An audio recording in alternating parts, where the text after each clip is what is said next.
Yo, check, magandang gabi sa inyong lahat. It's your boy, Hailywon. At andito na naman tayo ngayon sa panibagong review and reaction. So yun, re-reviewin nga pala natin at bibigyan natin ng reaction tong kanta ni Makagago. Diss track niya kay Cherry White, no? So yun, ano kaya nilalaman nito? Bumabalik na naman ngayon si MG sa pandidis kasi nga, laos na siya. Kaya nagpapasikat na naman ngayon at gumagawa na naman ng issue para muling umingay, no? Yun yung sabi niya, sa kanya rin naman ang galing yun, di ba? So yun, bago nga pala natin to simulan, sa mga gustong umiscore ng vintage cup ko, ayan, ayun yung mga design, marami pang design yan. Direktang mensahe lang kayo sa akin social media account, nandyan sa description yung link ng Facebook page ko or personal account ko, PM nyo lang ako, no? So yun, simulan na nga natin to, wag na natin tong patagalin pagkatapos ng intro.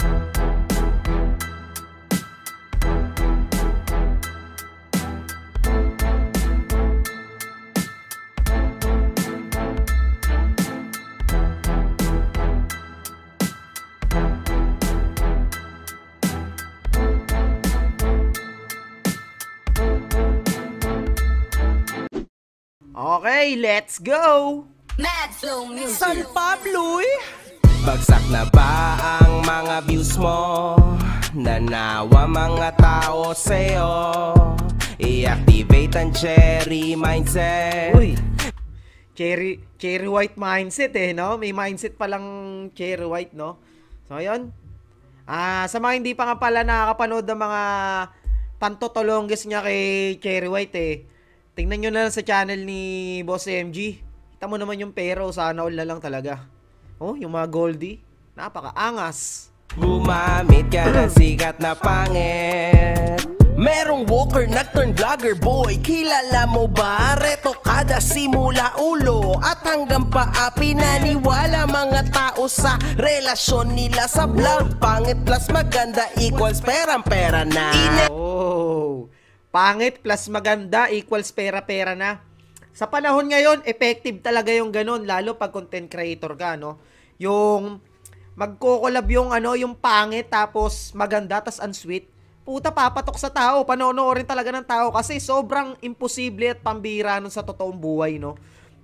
Kasi yung mga magaganda na yan, Diyos ko po, alos sa 100%, nasa 10% lang yung mga babaeng kayang magmahal ng pangit, 'di ba? Real talk lang naman 'yon base sa mga napapanood ko. Talagang puro gwapo. Kahit ata walang malamon, basta gwapo, gina eh, no? Palag na kinikilig na yung mga no? Kaya may punto rin si doon si Boss MG doon na pangit plus maganda equals pera. Talagang pepera sila kasi panonoorin ng tao. Kunyari kikilig-kiligin, kunyari masaya sa mga ginagawa nila, pero deep inside noon, iritang-irita na yun si Cherry White, no? Parang ganun yun. Okay, tuloy natin. Kis na si pangit noong nakaipo na. Pagkagamit pinigatas, binasura na. Dumoble assets na ngayon, pati na ang datong. Lumobo ulo niya, yes, parang si Boy Kangkong. Bagsak na ba? Nadamay pa si Boy Kangkong no? Nadamay pa si Diyos mo ka, Boy Kangkong. Ginamit niya pa yung reference na yun, no? Magaling. Tuloy natin, tingnan natin yung mga nilalaman. Kahit kahit lakas mang gago nito, may pinupunto naman eh. Yun nga lang, pangit lang talaga yung pangit lang yung way niya para sumikat talaga putang na, nawawala na no? Doon siya nakilala, kaya bumalik man siya sa ganung paraan pa rin, no? Kasi yun at yun siya. Yan at yan siya, kaya ayan pa rin. Kita nyo naman, nagbabalik na naman. Nanguulol na naman, nanguungas na naman kasi ang sabi nung iba na naghihirap na daw si MG, mahina na raw ang kita kaya nagbabalik. Pero sa tingin ko, ito si Makagago, malabo na maghirap to kasi napakarami ng pera nito. Napakaraming business nito kaya malabo na maghirap. For fame, nalalaos na siya, nawawala na siya sa industriya. Yun yung pinaka main purpose niya, kaya siya muling nag-iingay para sumikat uli, mas lalong dumami yung pumaldo-paldo. Pero sa mga nagsasabi na, para sa akin lang, may sariling opinion ko lang na nagsasabi na naghihirap na, para sa akin lang naman, hindi maghihirap to. Hindi na maghihirap to kasi napakadami ng pera nito, limpak-limpak na, no? Ginagawa niya lang to para sumikat uli, para magpapansin. Alam niyo naman niya si Makagago, talagang papansin yan. Gago nga no? So yun, tuloy natin. Ang mga views mo, Nanawa mga tao sa'yo, i-activate ang cherry mindset.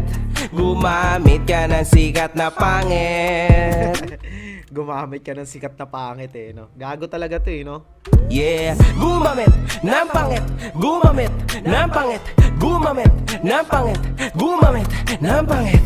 Gamitin, gamitin, gamitin, gamitin, gamitin, gamitin, gamitin. Si malaki ang suso, makatas na kipay. Naulol ngayon si Tapang magmukbang ng kipay. Make it. Ang sarap nun, men. Kasi kung ako tatanungin mo, pag napunta sa'yo si Cherry White, men, puta grabe. Ando na lahat, men. Napa-perfect. Ang ganda ng katawan, laki ng os-os, laki ng wet packs, ang ganda ng muka.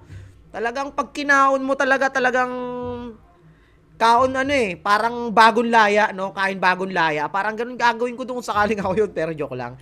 Baka mapanood ng asawa ko to. Joke lang yun. So yun, tuloy natin. Worth it, gamitin mo siya ng gamitin. Manawa kayong punit niya, mas lalong punitin. Payo ko sa'yo, che, huwag ka papatalo. Lalabas ka ng wasak pero bulsa mo'y puno. Di tatagal ng 1 year ang relasyon nila. Baka kasi itain na ni Tapang minukbang niya. Bagsak. Pero para sa akin to, nagre-reaction lang naman ako. Binibigyan ko lang ng reaksyon. Pero para sa akin, wala akong pakialam sa kanila, no? Sa mga ano nila. Hindi rin natin masisisi si Cherry White. Malay mo naman talaga na minahal niya rin naman si Pacboy. At talagang ginusto niya rin talaga si Boy Tapang. Pwedeng ganun. Kasi hindi nga naman lahat ng babae, sabi ko nga kanina, nasa 100% may 10% pa rin na nagiging ganun na nagkakagusto sa pangit yung magaganda, no? So yan, hindi natin pwedeng husgahan pero sabayan natin yung trip nito. Malas ka man trip pa, o sige, pagtripan natin. Na ba ang mga views mo? Nanawa mga tao sa'yo, i-activate ang cherry mindset. Gumamit ka ng sikat na pangit. Yeah, gumamit ng pangit, gumamit ng pangit. Para napansin ko lang ha. Para napansin ko lang, Boss MG, parehas tayo ng suot ha. Parehas naka white cap, naka puting ano, ayos ah.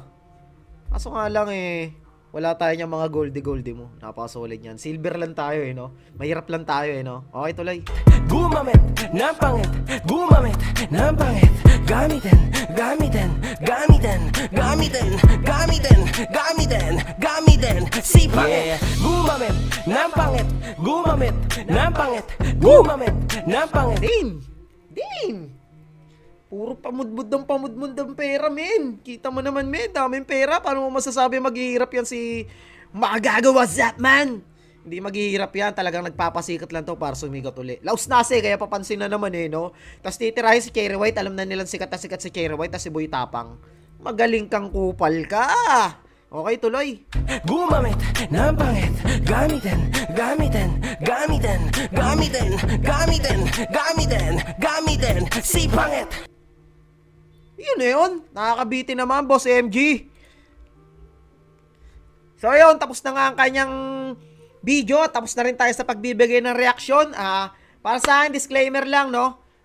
Wala akong gustong tirahin o sinasang-ayunan sa kanilang dalawa, no? Sa akin, ginagawa ko lang yung trabaho ko. Siyempre, reaction video. Bibigyan natin ng reaction. Kung ano yung mga masasabi ko, kung ano yung lumabas sa bibig ko. Hindi to pinag-aralan, kundi on the spot din to, no? On the spot kung ano yung mga nasa isip ko, parang freestyle lang yun eh. Sinasabi ko na kagad, hindi yung scripted na talagang pinag-aaralan ko pa yung mga sasabihin ko. Hindi. On the spot to, men. So yun, wala na nga tayong paligoy-ligoy pa. Sa mga gusto nga palang umiscore ng vintage cap ni A1, nandyan yung mga design. Direktang mensahe lang kayo sa akin social media account. Nandyan sa description, pasukin nyo lang at direktang mensahe lang kayo sa akin. At yun, dito na nga lang natin tatapusin ng ating video. It's your boy, motherfucking Haley1. Peace out!